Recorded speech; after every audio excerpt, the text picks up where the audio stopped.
Recording in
right. Hello, everyone, and welcome back to School of Speech, presented by SpeechTherapyPD. School of Speech is the podcast where school-based SLPs can come together to really spotlight all the work that we are doing every day in our schools. I'm your host, Carolyn Dolby, and I am so excited you are here today, and so will you. Today's episode is titled Research Practice Partnerships in Pediatric Speech Language Pathology. That's a lot of P's. I know that when some of us hear research, we think, wait a minute, that's just for the universities. That's just for those writing journals, right? That's not for my therapy room. And when we hear partnership, are we thinking, wait, are you adding one more thing to my workload? But hey, what if we reframe this? What if research wasn't something done to the schools, but something built with the schools? What if school-based SLPs weren't just consumers of evidence, but maybe co-creators of it? So if you have ever thought, why doesn't research match my reality? Or how can we make evidence-based practices actually sustainable for ourselves? Well, if you've ever thought something like that, you are in the right place, because I am joined by that's right, we have three incredible leaders today that are going to be bridging the research and practice in a really meaningful way. We have Dr. Tim DeLuca. He is an assistant professor at the University of Massachusetts, Amherst, and director of the Community Engaged Language and Literacy, or CEL, lab. His work focuses on improving language and literacy outcomes for students with developmental language disorders, dyslexia, and complex communication needs. He's had over a decade of clinical experience.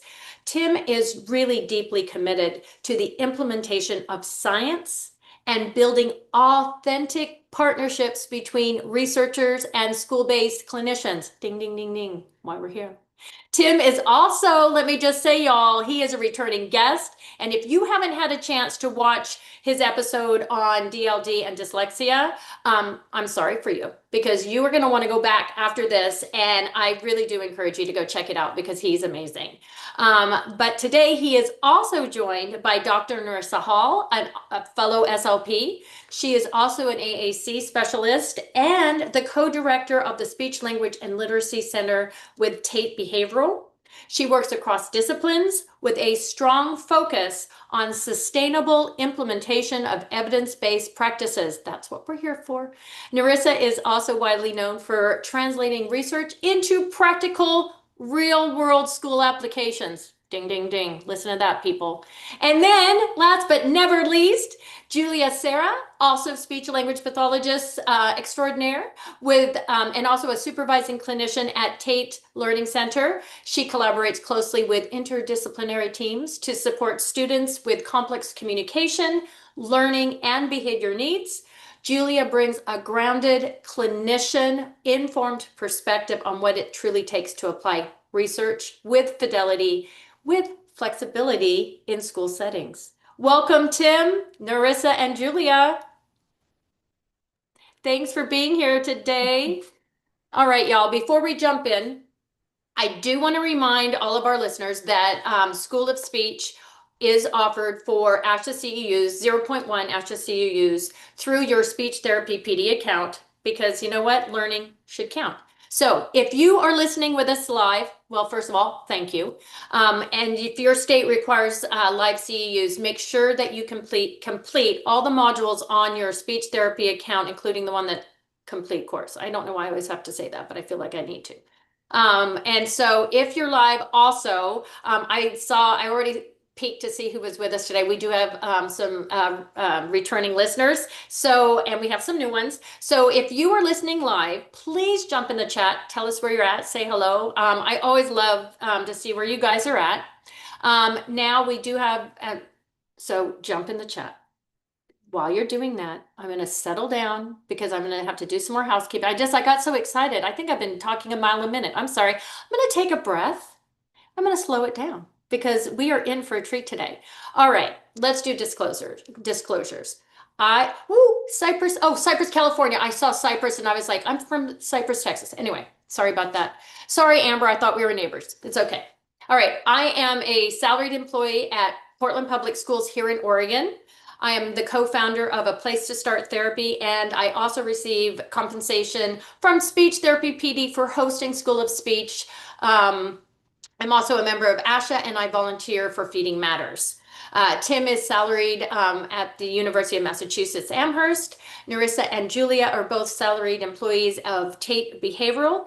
All three of them. Oh, and we're all ASHA members. Whoop, whoop. All right, with no other non-financial that we need to disclose at this time. All right, I am so excited. Oh, look where everybody's coming in from. Hi, everyone. Oh, I'm so glad you're here. I love it. Thanks for jumping in, you guys. And I don't think I asked this. So while we're talking today, those in our listening audience, if you have any questions or comments, please jump in the chat. I'll be moderating that, and then we'll make sure that your questions are answered. But I have a question. I have a big one. I have a big one. I have a big picture question, actually, and this one's going to go to Tim. Are you ready, sir? All right. I'm so glad you're back with us today because here's what I want to know. I really want you to start. I want to know what exactly is research partnership. I didn't even say that right. Research practice partnership. Oh my God, you guys. There we go. What is it? Help us. Well, yeah, let me get into it. I want to first start off by thanking you for such a wonderful introduction. I also feel like you set up this topic so nicely because two things you mentioned. When we hear research, we often think about the researchers doing the research, and I think it perpetuates this power dynamic that is well documented in our discipline of speech language pathology and probably doesn't serve anybody very much, right? If we're not working together, we're probably not really working. And another thing you mentioned is that when we think about a research practice partnership, it could feel like another thing. And I think as we all talk today, we're going to talk about how, yes, there are aspects of this that require effort and and require us to put in some extra work, but also hopefully in the long run, we're thinking about building sustainable practices, sharing our workload in a way that makes everything manageable and doesn't make it feel like just one more thing. So let's start off by defining what a research practice partnership is. It's kind of exactly what those words are. It's researchers and practitioners working together.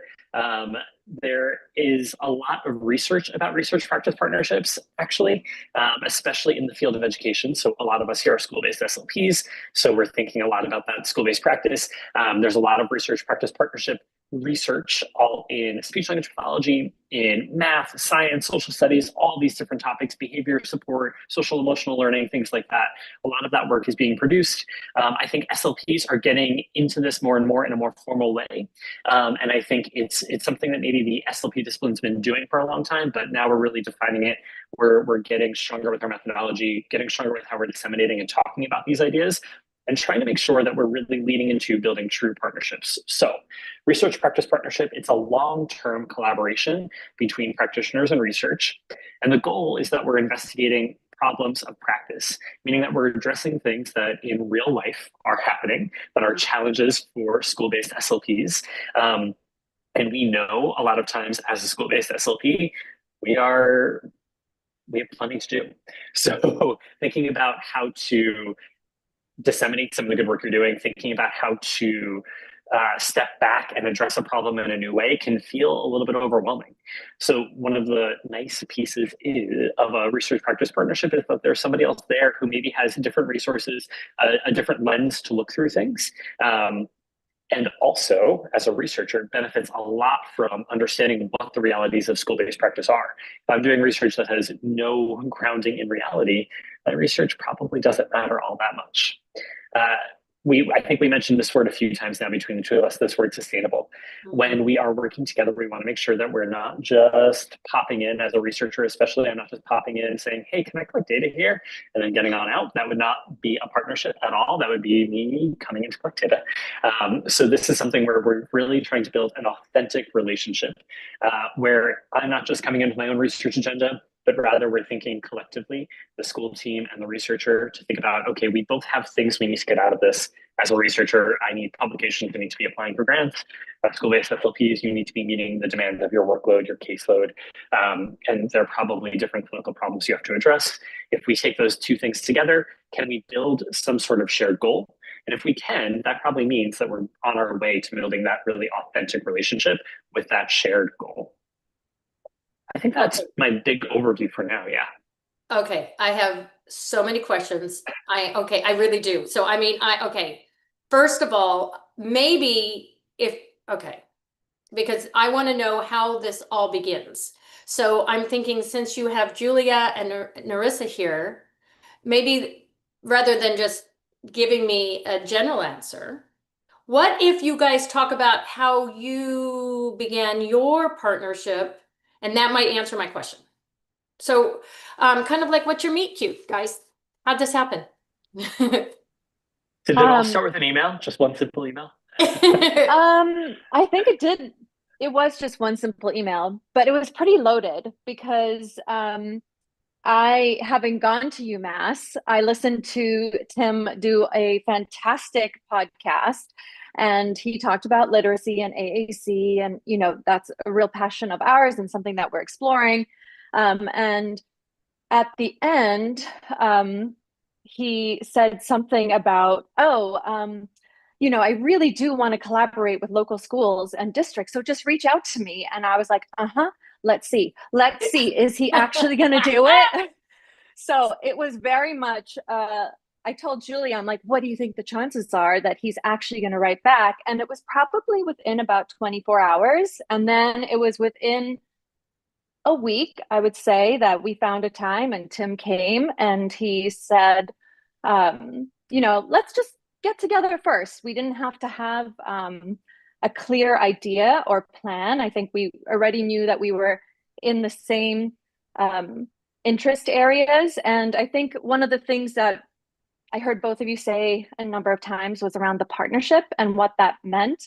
And I think having gone through being very much a practitioner myself, and also having gone on to do research and, earn a PhD, I am very acutely aware of how stifling the researchy component can feel. But I think Tim is excellent and brilliant, and also came in very clearly. Yes, I know. Let's see if we can make him blush. But I think what was so important about this, which I really want to share with the audience, is that we worked together to establish our own needs assessment, essentially. It wasn't that, Tim came in and it was like, this is what I need, this is what I'm pursuing, can I please make sure, this is what I want. It was, tell me, let's see, let's meet the kids, let's really come together and share the same space. And I think from there, we were able to establish way too many goals. We have big dreams, the three of us, but we're very good at trying to moderate it.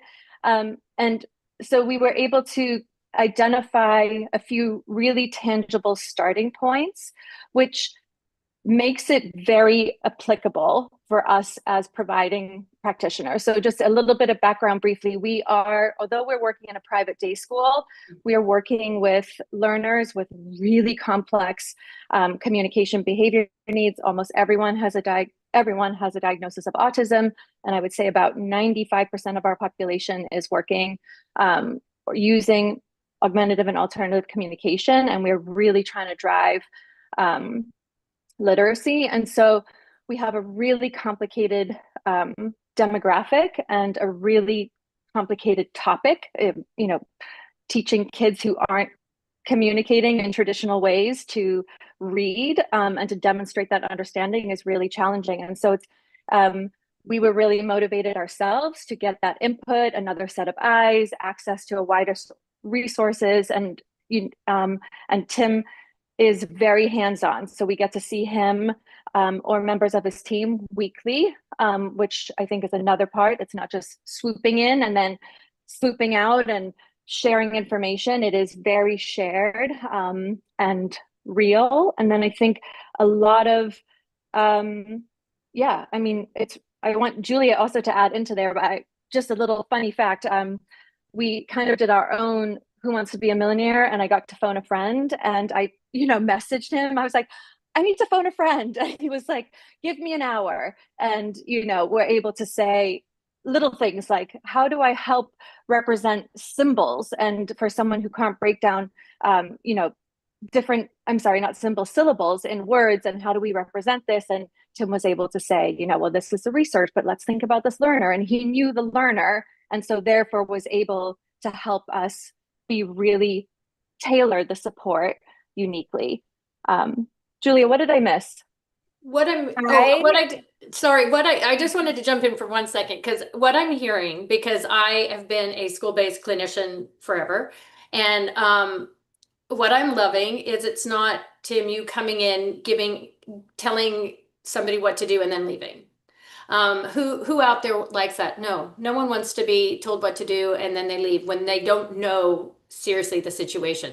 So I'm really sorry I had to jump in, and Julie, I want you to come in, but I wanted to make, that just feels good.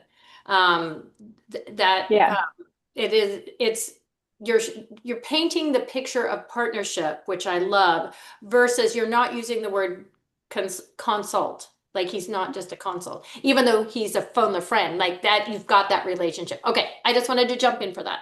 All right, Julia, give us more. Well, like, kind of adding on to that, I like to think of Tim as like our own Google search engine for research, or our own encyclopedia, because any question we have, we do phone him, and he like has some type of research answer that and then we just put it down in our notebook, and so we know that we are providing really nice evidence-based practice.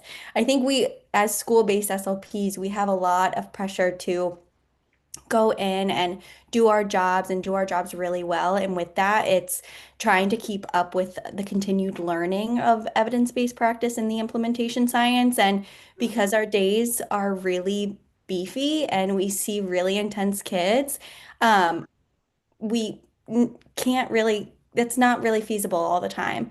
I think especially because with the population that we're serving primarily at Tate Learning Center, they're really complex, like Nerissa had said. And so a lot of the research, it's not one size fits all. And so a lot of the literacy curriculums that we try with our students, we really have a hard time with choosing one to service all 35 of our students in our school. And so collaborating with Tim and having Nerissa's beautiful mind for implementation science. We work really, really hard as a team to put out some really nice evidence-based practice. And so. Thank you.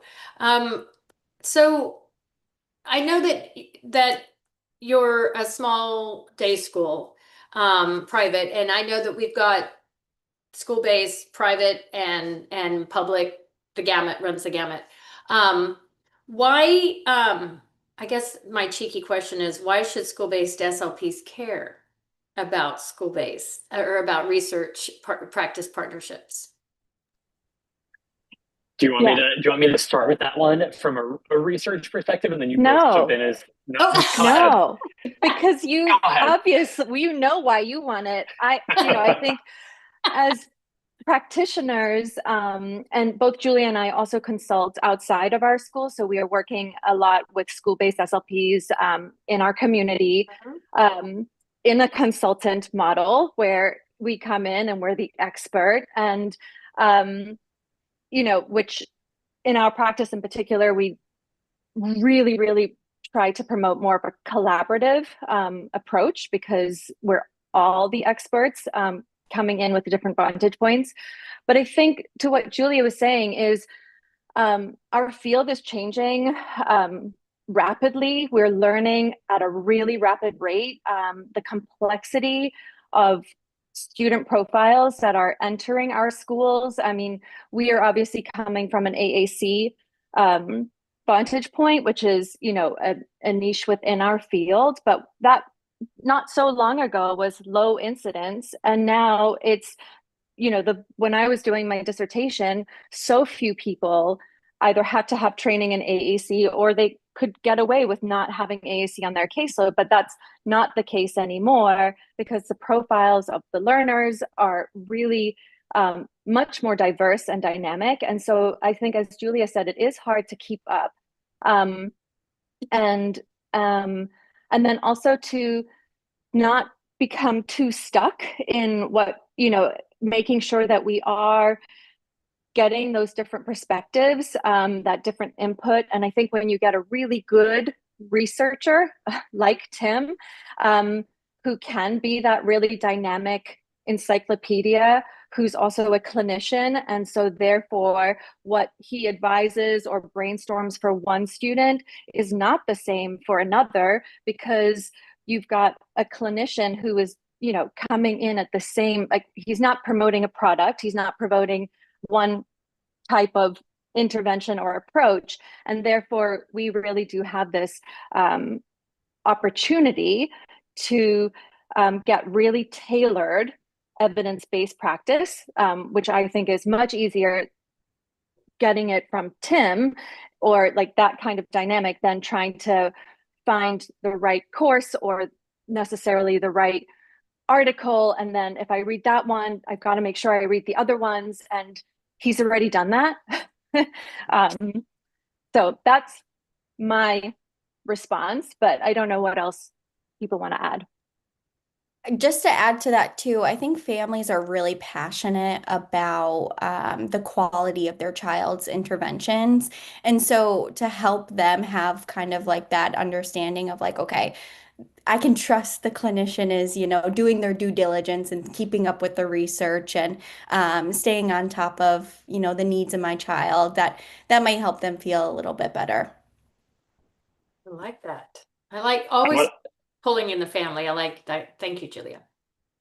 Yeah. I want to quickly zoom out because earlier you both said really nice things about me as partner, and I want to like kind of also highlight a few active ingredients that I think make our partnership really, really successful, that I think are generalizable across any partnership that's going to be formed between researchers and practitioners. I think that, you all pointed out that we're able to actually work with kids together, see kids together. I think that speaks to both of your ability to be vulnerable. And I think that's hard for a lot of SLPs. I know it was something that was really, really hard for me early in my clinical career. Something I got much better at is being able to just say, hey, I need some help. Can you help me think through this? Can you come look at this with me? And welcoming in another person. That is a really, really powerful thing that makes these relationships, again, authentic and allows us to continue working and moving forward and having that back and forth within our relationship.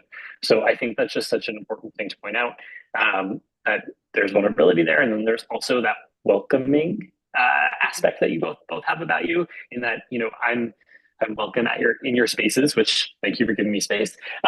And I'm welcome to check in with you and get your feedback about things as well, which again, you both have really, really busy schedules, but we kind of do that give and take and find time to make sure we're both parties, the researcher and the practitioner, are getting things that they need out of this relationship. So those are kind of just two active ingredients that I think are super, super important for both the researcher and practitioner in building these kinds of relationships.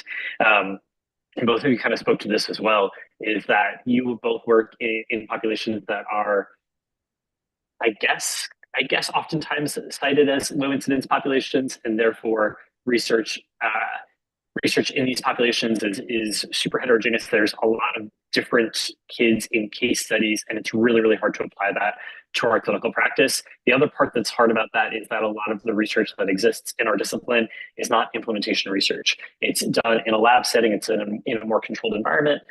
Even if it is performed in schools, it's often in a controlled or contrived way. And that makes it really, really hard to think about what from there can I actually pull into my space? What from there makes sense in this space with this learner?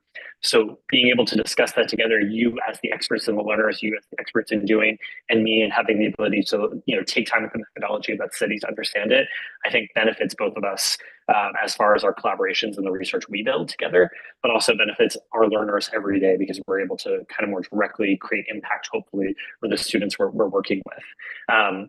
The other thing I kind of wanted to touch base on there related to research practice partnerships is that I had one more thing there. What was it? Something about how we're so sustainable. I've lost it. It will I'm come sure it'll back. come back. It will come back. It will absolutely come back. So Susan, I see your question. I'm going to ask that question in 1 second, and then we're going to come back because I want to go back. No, we're going to start with a question, and then I've got a question. All right, Susan, thanks for your question. Even though she said she'll probably ask this later, or answer us later, but I was at thinking the same thing. How do you find researchers that are willing to be as involved, right? Danielle was like, I got that same question. Okay, so my question is the same as this, but different. It was not only how to find the researcher, because it could be, no, you know what? Let's start with that. I'm sorry. Why am I muddying the waters? How do we find more of you, Tim? So, great question. Carolyn, I think you asked me to do this because my colleague Brittany Chulo and I presented on research practice partnerships to support kids with DLD and dyslexia in schools at ASHA. And one thing Brittany and I, almost Dr. Chulo, she's almost graduated, worked on and are going to hopefully develop a little bit more is actually creating a database of people who are willing and excited to be in research practice partnerships, both researchers and clinicians. I've strong-armed a few colleagues to be in that document so far. I think we have to build it a little bit, but maybe it's something I could share as a resource for the future, and hopefully it's something we continue to build out so that there's just names and people and places associated so that you can kind of see who might be near you. I also think now with technology, it can be somebody really, really far away. Something that, go ahead, Nerissa. I was going to add to that point too, because I think it's how do we find people like you? And then what if we're not like neighbors? And then what? And I think, one of my big passions too is like tele-AAC and all telepractice and that asynchronous component. And I think, we are fortunate to be able to have ways of kind of share, like how empowering the researchers to still be able to view, obviously managing the right consents and permissions and data protection and stuff. But I do think that a database, like you're mentioning, Tim, combined with the technology that we have, like there could still be really effective ways to create this long-term, reciprocal back and forth sharing relationship. I'm thinking, for all of us, we're all over the country. You saw everybody all over the place coming in the chat. You guys are all over thinking about partnering with your local university and the researchers there.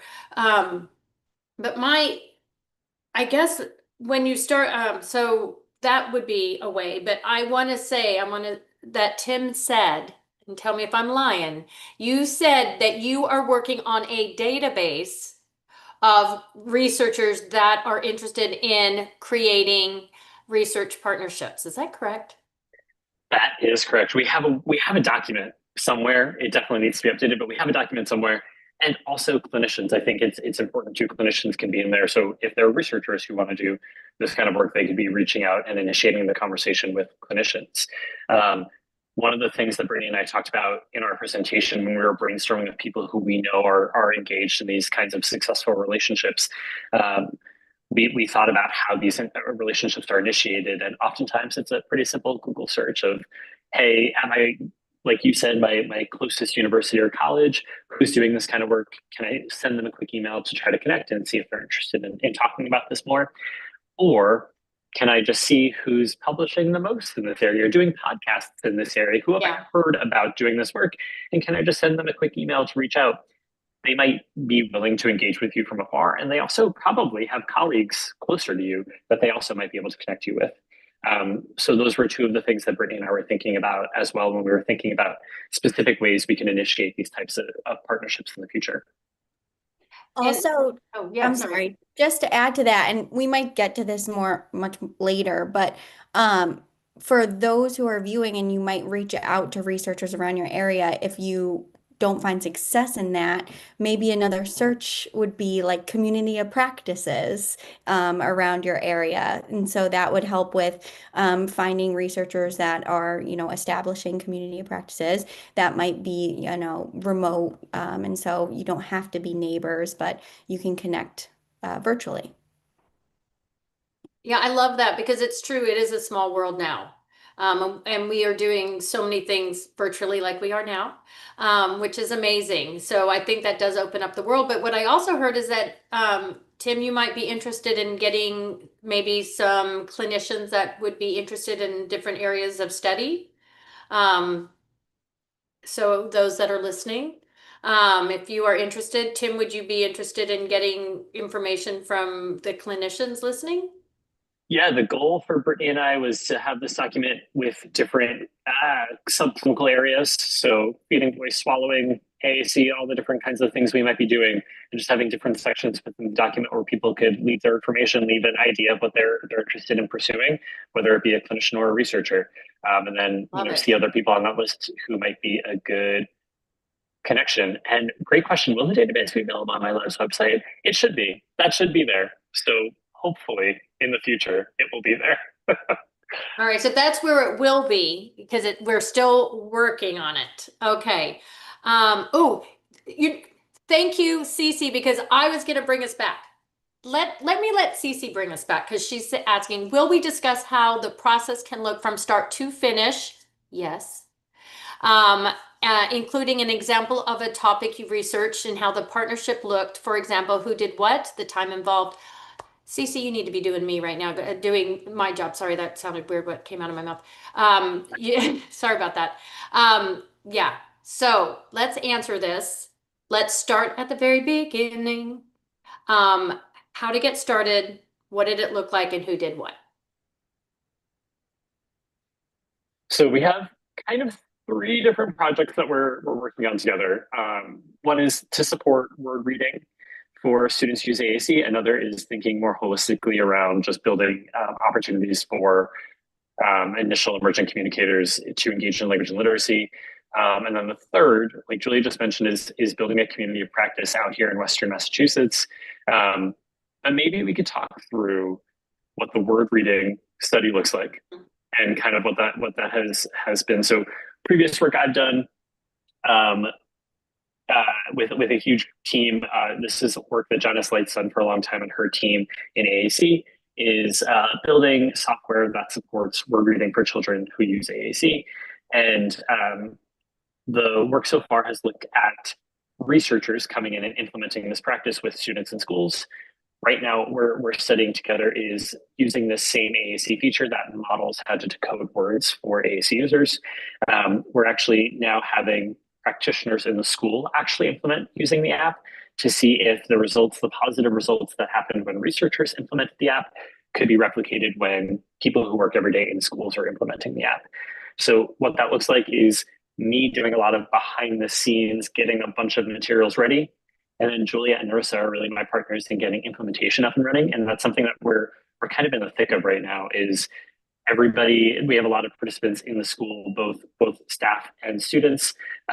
We have the programming set up, but a lot of what we're working on together right now is thinking about how to actually make the programming happen. Because again, we're kind of asking for another thing to happen within the school day. We've had to be mindful about reshaping that for the different people that we're trying to support. So we're very much in the thick of that now. Do either of you want to add to that or how you're thinking about that project? Yeah, I think I'm just thinking, Tim, we are so fortunate that I think we knew from the beginning it was going to be a great dynamic because Tim was really mindful of being like, I don't want my agenda to drive your agenda. But I think part of my message we're really fortunate to have Tim who's already doing that naturally, but not everyone's going to fit in within I think one of the things that I have a love-hate relationship around science and this kind of scientific study in general, because I tend to have really big hopes, dreams, visions, and you have to really bring it down for, to get measurable results. And so I think what that also does that means that some people may or may not meet inclusion criteria or be good candidates. And I think that while Tim is really good at being like, no, that's fine. Like, he's not looking for participants. I mean, obviously you are, Tim, but not to the point that if it doesn't align with what works best for the student, you're very gracious in being like, no, let's find something else, which is how the second project kind of transpired for those who are really emergent readers who aren't yet really decoding. And we're doing those like pre-literacy things. So we were very fortunate that you didn't come in with that really narrow focus, and we're trying to recruit participants and, inadvertently like misserve them. But I think that would just be a message to, our audience too, is like, you are also the expert on the intervention, and feel free to guide that and be like, oh, nope, it's like, I think sometimes I just want to make sure, because the ultimate well-being is of the intervention of our learners and the intervention they're receiving. And we want to make sure that we are keeping our clinical thoughts and judgments at the forefront of that. And Tim, you're so good at doing it. And not to suggest that other researchers who are very invested in implementation science wouldn't be, but I just want as practicing clinicians, like, you're in charge of what you want the goals to be. And so make sure it works for you. Nerissa, thank you, Nerissa. And what you started when you were talking before, you said the first thing was doing a needs assessment. So I guess, first of all, everyone listening is interested. That's why they're here today. They're interested in that research partnership, practice partnership. So, okay, so there's so many different topics out there. And so you're thinking, okay, I've got to find a researcher that is researching in that scope, right? For me, it would be swallowing. Other people would be, and for you guys, it's literacy. And for your kiddos, and your high need is AAC. So what I'm thinking, then you and Tim, you guys found each other for literacy and working with AAC. Is that correct? And then Yeah. You guys got together and did a needs assessment, because Tim has what he needs, what he's thinking, but you guys are like, these are the needs of my students, because it has to meet the needs of the students. Otherwise, yeah. I could not imagine it working in a school setting. Okay, so we have the topic, you have the researcher that is an expert in that specific topic. Then we do the needs assessment of listeners, what your needs for your specific population is. Where do we go next? Yeah, I love how you distilled this down. It's that both parties are coming with things they need, right? I need my publications and continued research profile. The clinicians need goals met for their students every day. Based on that currency we both have, we developed a shared goal. That shared goal, because we have such a unique population with whom we're working, looked different when applied to different students within the school. And that was kind of related to our needs assessment. We were really trying to think about who needs what within the school as it relates to AAC and literacy. From there, I did a lot of the protocol, right, of identifying what the actual research was, what the outcomes we're trying to measure look like, and what the protocol for intervention looks like. But I'm getting feedback from Nerissa and Julia along the way to make sure it is feasible and functional for in their school environment. So kind of distilling that down, right, is that a researcher within a research practice partnership is probably trying to test some sort of assessment or intervention practice. And they probably have a pretty strict protocol that they have in their brain for that idea. And the role of the clinician there is to help break it down to think about what is feasible, what's applicable for this particular place we're in. And then from there, we have to get into really the implementation science of it all. I think you've heard all three of us mention that term. And it kind of brings me back to that point that I forgot earlier. The idea that a lot of research in speech language pathology, a lot is coming out now, but in the past was not implementation science based, meaning that there weren't studies that showed us how these great ideas researchers have developed in the past, how they can actually be applied in real life to real clinical settings. What are the implementation facilitators? What are the things that we need to put in place in order for something to work? What do we need to know about the context for something to work? And that's really where the clinicians are so valuable in reshaping whatever protocol idea I have in my brain to make sense in the real world. Along the way, we're measuring that outcome, and we might be adapting our implementation strategies along the way. And that's kind of where we are now, to try to get increased uptake by the different practitioners in the school to implement the intervention, and measuring student outcomes along the way. We're also going to be measuring staff perceptions and behavior along the way as well. That's particular to our study, but the big idea there is that there's some sort of outcome that we collectively agree is important to measure. Hopefully that outcome is not only relevant to my research, but also relevant to maybe what we need to report in our school. I know another line of research I have is related to implementing school-based language screening. Laws across 50 states, almost all 50 states at this point, require dyslexia screening. Now we're also trying to get screening for developmental language disorder in place in a lot of school systems. So that is a really nice example that I think is probably very clear for something a lot of school-based SLPs can picture as far as what a shared goal might be there, and also how that data that can contribute to research can also contribute to things we really need in our everyday practice. Okay, so to break it down, we have you find your fellow researcher, you do your needs assessment, you come up with a shared goal, then the researcher comes up with the protocol, because that's you're the researcher, because you either have an intervention or approach or something that you're wanting to test. All right. And so then the clinicians, the school-based clinicians are looking at that protocol. And so then do you guys come together for that intervention science, or are you telling the clinician the intervention, the steps that they need to take, or are you doing that together? It depends. Okay. Yeah, it depends. And I think a lot of this is, it depends on what the project is, what the needs of the school are, what the needs of the learners are. And I see Alyssa has a question in here that kind of connects to all this as well. A lot of this is context dependent. When we can work on this, how much time we can spend on all this is really dependent on the contexts we're in. So that's one of those things that depends. Gotcha. And those that are just going to be listening, Alyssa, thank you for the question. And this is really important.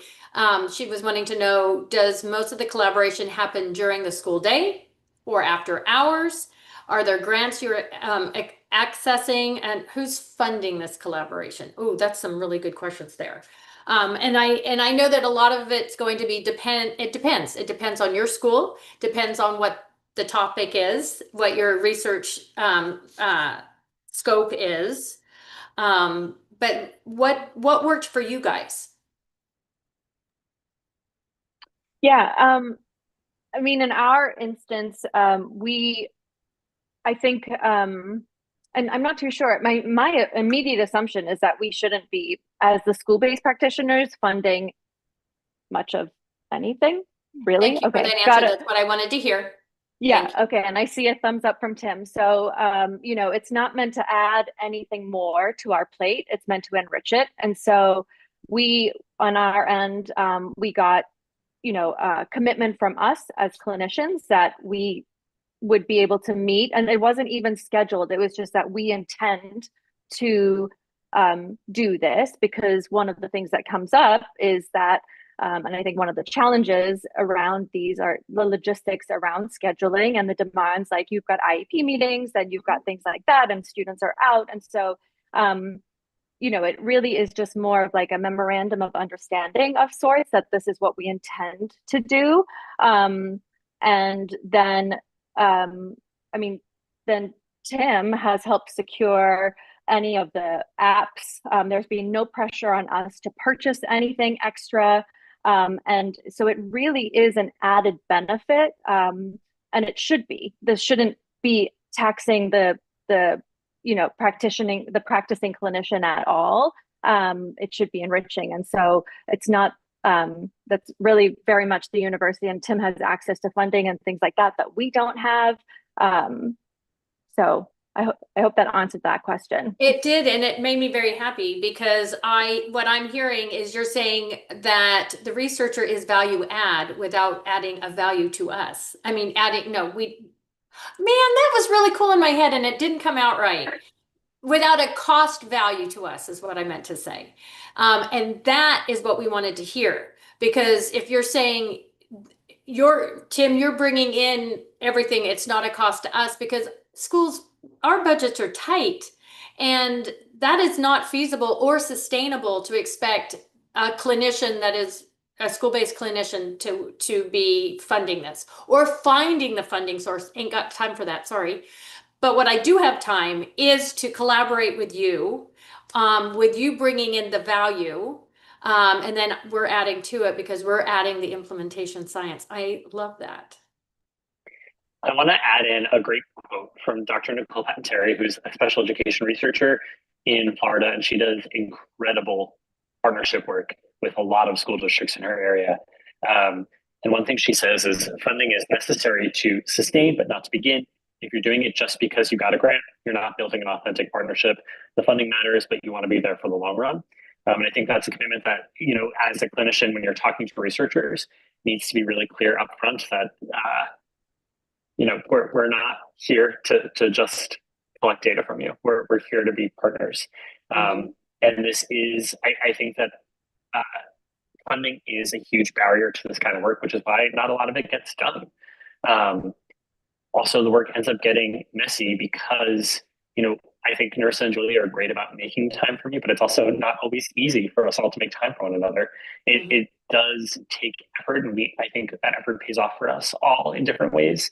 But there isn't a very, very clear path forward. People need to be committed to this and want to do it and carve out that time, make that space, find that money after, to continue to sustain the relationship as it becomes built. I love this. Okay. So Carolyn again has to put it in. So the challenge is funding for one, and and the answer to that was it's coming from the researcher side because schools don't have that and you guys can do the grants. But then the second one was time, because all of us working clinicians know we don't have time. But Nerissa, I loved when you said we need to have a memorandum of understanding that there is going to be a time commitment, but it needs to be mutually agreeable and mutually beneficial. And I think all of us would say, when we're more apt to do more when we feel that that we're getting the benefit from it. And I think everything you're saying is, I'm just hearing value add, because we are charged as clinicians to give back to our profession and to be utilizing evidence-based practices.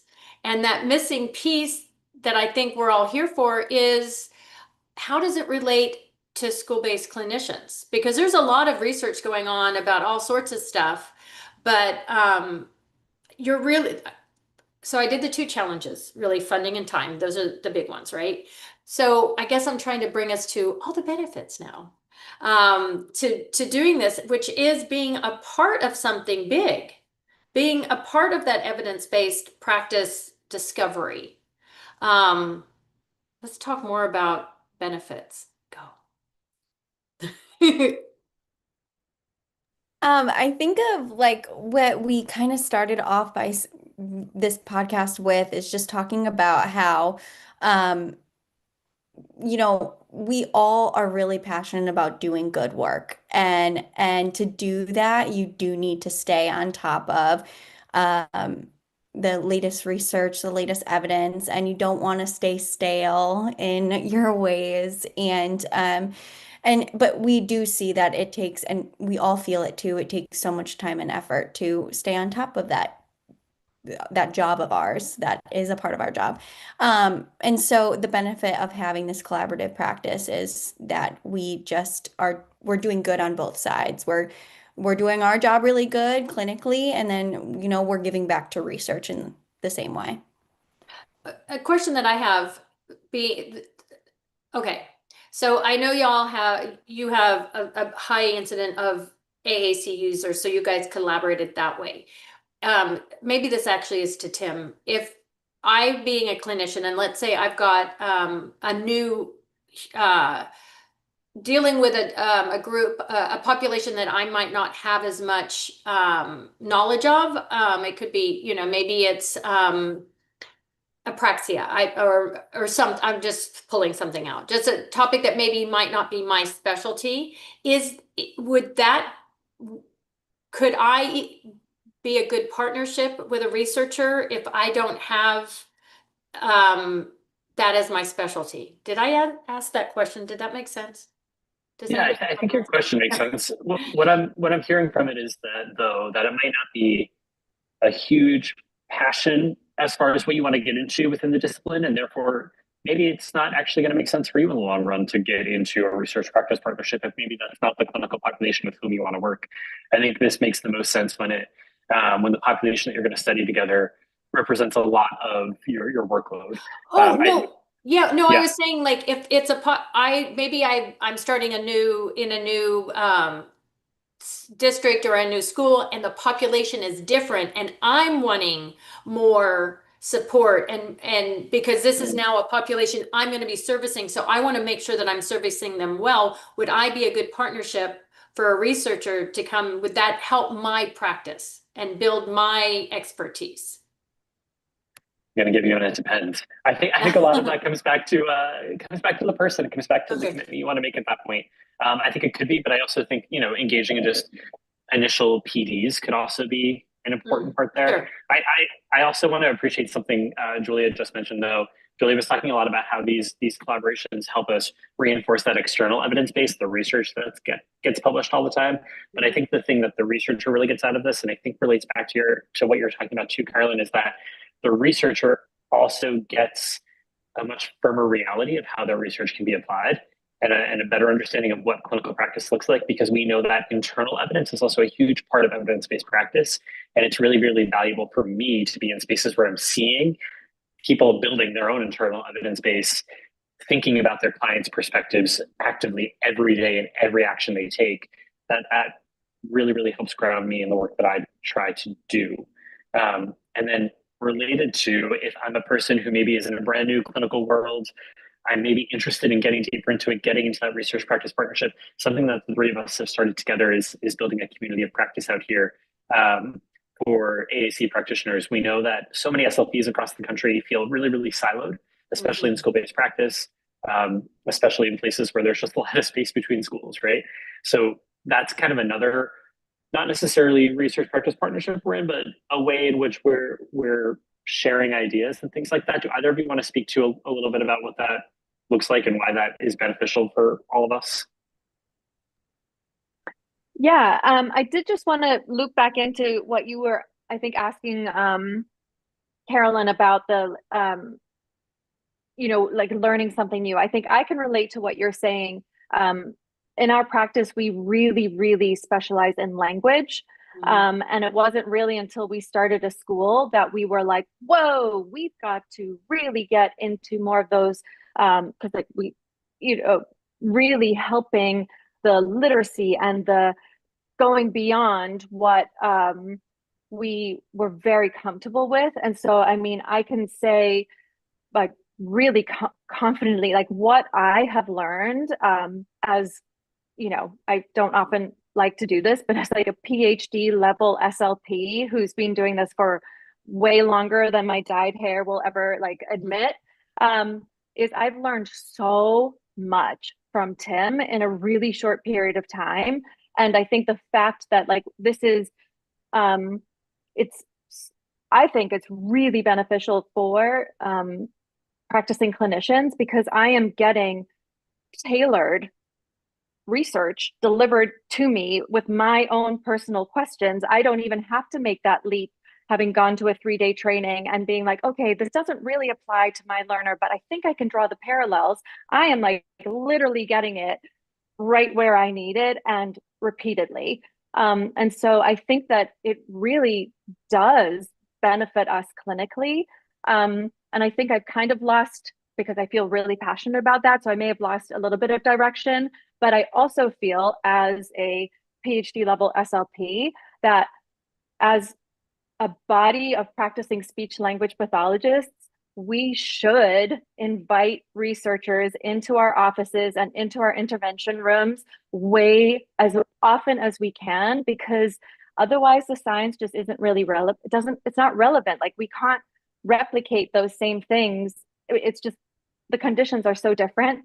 And so I feel like we get really meaningful information. And one of the things that I love about Tim is that, and what I've learned in this process, I'll be like, oh, okay, so we aren't getting enough data points and they didn't do it this day. And he's like, nope, that's good, because now we know, like, this is, I think even at the start, like, we put this app on and the iPads, like, didn't have enough storage space. And so he was like, great, that's a data point for me. Like, failure or problems are so informative. And we wouldn't have recognized that if we weren't running this with multiple students with, if we would just had a sample of 3 or 4 in the clinic and everyone had a one-to-one iPad, then they didn't have to share. We would never come across this major limitation where we are sharing a small handful of 5 across 30 kids. So I think it's a really dynamic process that actually ends up helping us as practicing clinicians, I think, more than the researchers, because it's really hard work for them. Sure. But we got a lot to gain from it ourselves. So I'm hearing benefits for researchers, benefits for clinicians, but most important, now I don't want to end without talking about what is the benefit for the students, because ultimately we're here for the students. We're all here for us, and I love that too. But let's tell me how does it benefit our students? That's going to be the clincher. I'm going to start by saying how hopefully the researcher is going to come in thinking about things, and things as clinicians you might want to make sure you're asking. I know we talked a lot about how science has to happen in the real world in order for it to be most applicable. However, we also need enough evidence before we bring it into the real world to know that it's going to be worthwhile to actually try there. So there is that need for more lab-based science, oftentimes prior to these innovations being studied in the real world setting. So it's always something to kind of ask about if you're a clinician and being approached by a researcher who wants to try something with you. Hey, can you tell me more about the evidence about why we think this could work here? Is probably a good place to start. And that's the first piece to answer your question about, could this actually benefit our students? Yeah, we have some evidence from a lab, from it being implemented in X, Y, or Z ways, that it can benefit our students. Now we want to see if that same thing can be replicated here in the setting. What else are you all thinking about for ways that benefit students? Hopefully there are ways, right? Julia, this is your moment as someone who is so passionate. I mean, go for it. How does it benefit our students? Oh my goodness. Okay, so it's I just feel like, Nerissa, you did such a good job explaining this before. Tailored implementation science in our lab for that student. Like, our students are so gosh darn complex, and one size does not fit all. They are so different, no, regardless of the presentation. So even if it's DLD, if it's AAC, if it's apraxia, any ARTIC, one implementation strategy that you use with one student isn't necessarily going to work with another student. We all know that. We've all been there, been through it. And so I like, to the audience, like, if you read an article or you see on like a Facebook group that, oh, try this implementation strategy, and you go in and you try it with your student, but maybe your student has CP and he can't access it the way that maybe you read the student in the Facebook group could access it, write back to the researcher and say, hey, I have this individual, this is what they're presenting with, and it didn't quite work the way that I want it to work, but maybe this would offer you really nice research practice. And then the student benefits because they're getting tailored intervention, and it's backed by evidence, and you're closely tied with a researcher who is knowledgeable about the research that backs that implementation strategy. And so you're using your clinical expertise, your clinical judgment, and it's backed by evidence. So it's a win-win all around. I love it. So what I'm hearing is the benefit the student is it really is tailored to the student. This isn't a one size fits all situation. So you're not coming in saying, hey, do this implementation, boom, boom, boom, boom, boom. You're actually taking a look at each of the students that you're working with and making sure that it's going to work for them, and you're going to tweak it so that it works for them. I like that. I like that. I love this thought. I think we're all here going, I want to start this. I want to make a connection. Absolutely. But man, I just want to keep going. But I know that we're kind of going to be wrapping up here in a minute. So, all right, I've got tons of questions, and maybe we'll just have to do another episode where Carolyn's questions are all answered. But no, not that you're leaving me with a bunch of questions, you're not. But if as we're leaving today, if you want to leave school-based clinicians, like how can they shift their thinking, or what could they do to get started with this? Maybe if each of you can kind of, what's a walk away from a takeaway? If you guys wouldn't mind giving us each of you give us one or more takeaways of research practice partnerships. I can start. I think the first takeaway would probably be really figuring out a needs assessment. So have a question in mind and then do your due diligence from there. And whether that's, going and researching on your own, like through PDs or Facebook groups, or reaching out to a researcher. I think that should be really your first step is question. Okay. Love it. Agreed. Yeah, hard my thing I was thinking is like, just reach out. If the researcher writes back to you, they care, and sorry, maybe that was a little too extreme, but they're available. And, I think that is a really good sign. Like if you initiate that because you found someone, because you were interested in this topic and you reached out to them and you get a response, that is, I think, a really good indication of what Tim had. I tried to write it down somewhere, but it was like, you've got the vulnerability. It's kind of like, oh, I don't know, I want to know more. And then you bid that out and it gets received. That's the beginning of, I think, that suggests that there is a lot of room for shared collaboration. So I would say just reach out. I've reached out to many, many people, which is how I started this. I'm like, let me see, is he going to write back? Because I most often don't get a return. I generally have not gotten a return email until I got Tim. So Tim, take it away. I echo what Julia and Nerissa both shared so far. I really, really think that openness and that willingness to be vulnerable is massively important in beginning to build these relationships. Being able to, for both sides, being able to admit what we don't know, and to talk with one another to learn about each other's context and how that can then shape what we understand about one another. I also really appreciate that Nerissa talks about just reaching out. I think that's our first step in getting into that vulnerable space, is just reaching out to talk about what we don't know. Like Julia said, having a really specific question in mind is often really helpful in shaping that. I think that there are a ton of, I think there are a ton of faculty out there, and I think that a lot who are newer faculty who are really, really interested in doing this work, who were clinicians themselves for many years, and now are really invested in this. So there are a lot of good people out there. So keep reaching out, and hopefully we can continue making connections and continue developing science that benefits everyday learners. I love it. And as I seem to always do, I'm going to bring this all together. So first, ask the question. Thank you, Julia. Ask a question. Nerissa, what I heard you say is we need to know what we don't know. And that is a sign of intelligence, is those that know what we don't know is how we grow. And then Tim reaching out. And I think that's giving us a lot of hope that there's a lot of us out there that have a specialty that are wanting to share. I'll say for me, when I've done my presentation, I'm very specialized. dysphagia in the schools. And when people, I give my email out, and when people reach out to me, I do answer. So I really do. And just the other day, I was talking with someone from California because I love the collaboration. And I think those that are listening are collaborators. Everyone that comes on the podcast are collaborators.